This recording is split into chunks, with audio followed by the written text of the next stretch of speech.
Provimento é o ato pelo qual se preenche um determinado cargo público com a designação do seu titular. A doutrina classifica as formas de provimento em cargo público em provimentos autônomos e provimentos derivados. O provimento autônomo se dá com a nomeação. Ele acontece nas hipóteses em que o agente não tinha um vínculo anterior com a administração pública naquele determinado cargo. Por outro lado, os provimentos derivados decorrem do fato de o agente público já possuir um vínculo anterior naquele cargo com a administração pública. Os provimentos derivados podem ser por meio de promoção, recondução, readaptação, reintegração, reversão e aproveitamento. E é isso que nós vamos estudar nessa videoaula.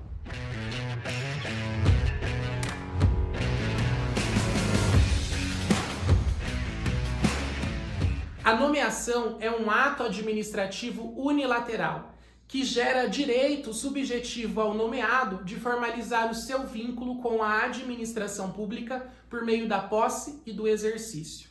Na prática, o concurso público é realizado e, sendo regular, ele é homologado.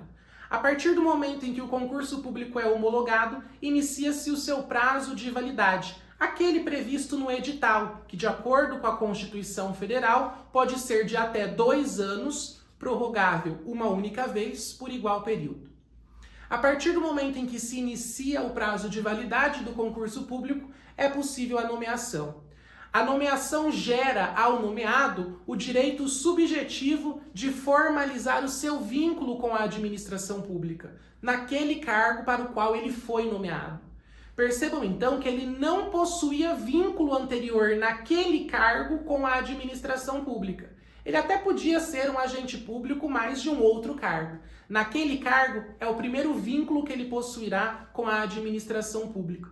É por isso que a doutrina classifica a nomeação como hipótese de provimento autônomo. E daí que, a partir do momento em que o agente é nomeado, ele precisa tomar posse no prazo de 30 dias, sob pena de a nomeação se tornar sem efeito. Uma vez tomada a posse, o agente entrará em exercício e se inicia aqui o período que nós chamamos de estágio probatório. Nos cargos de provimento efetivo, o estágio probatório possui uma duração de 3 anos, ao final do qual permite ao agente público a aquisição da estabilidade. Por outro lado, nos cargos vitalícios, o estágio probatório possui duração de 2 anos, ao final do qual garante ao agente público a vitaliciedade. A promoção, por sua vez, é um provimento derivado, porque depende de um vínculo anterior do servidor público com aquele determinado cargo. Ela acontece quando o servidor alcança um nível mais elevado daquele cargo em que ele já foi nomeado, seja por antiguidade, seja por merecimento. Percebam que a promoção, então, só é possível para aqueles casos em que o cargo seja escalonado em carreira. E desde a Emenda Constitucional 19 de 98, que promoveu uma verdadeira reforma administrativa no nosso ordenamento jurídico, exige-se a participação do servidor público em cursos de capacitação. A reintegração, por outro lado, que também é uma forma de provimento derivado, é o retorno do servidor que foi ilegalmente desligado do seu cargo, ou, não sendo possível, a um cargo equivalente, sempre com a indenização pelos prejuízos que sofreu. Afinal de contas, ele foi ilegalmente desligado. É o que acontece, por exemplo, quando um servidor público pratica uma infração funcional e é demitido a bem do serviço público, mas não havia a previsão desse tipo de penalidade para aquela infração funcional que foi praticada. Ou ainda quando não há a prévia instauração de um processo administrativo disciplinar, ou mesmo quando neste processo administrativo disciplinar não lhe seja assegurado o contraditório e a ampla defesa.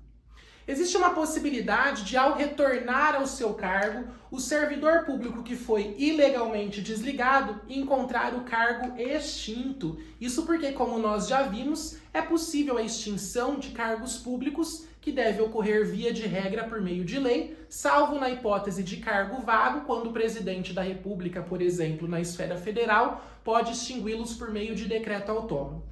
Mas nessa situação em que o agente público retornando encontra o seu cargo vago, não existe mais aquele cargo, esse agente público ficará em disponibilidade.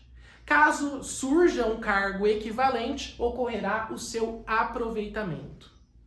Também é possível uma situação em que o agente público é ilegalmente desligado do serviço público e, no período em que ele estava ilegalmente desligado, um outro servidor público que era estável em um outro cargo passa a ocupar o seu cargo anterior.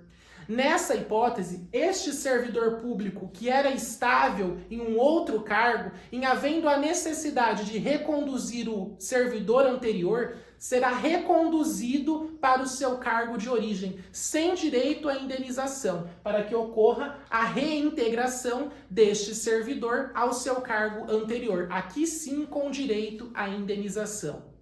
Notem, portanto, que a recondução também é uma forma de provimento derivado e acontece quando ocorre o retorno do servidor estável ao seu cargo anterior, ao cargo que antes ele ocupava, porque ele acabou sendo desalojado em decorrência da reintegração de um outro servidor público ao seu cargo de origem. Nessas situações, ressalta-se: não há direito de indenização. A recondução não enseja o direito de indenização. A reintegração, sim, dá direito de indenização ao servidor público, já que ele foi ilegalmente desligado do seu cargo, emprego ou função pública. Por fim, nós temos a reversão, que é o reingresso do aposentado por incapacidade permanente no serviço ativo, de ofício, a critério da administração pública, porque não mais existem as razões que motivaram a concessão da aposentadoria por incapacidade permanente. É possível que a reversão também ocorra a pedido do próprio servidor público, quando ele obteve, por exemplo, uma aposentadoria voluntária, por idade, desde que atendidos os requisitos previstos em lei e que haja interesse da administração pública. Eu espero que você tenha gostado dessa aula. Não se esqueça de curtir, comentar e compartilhar. Se inscreva no canal e nós nos vemos na próxima aula. Até lá!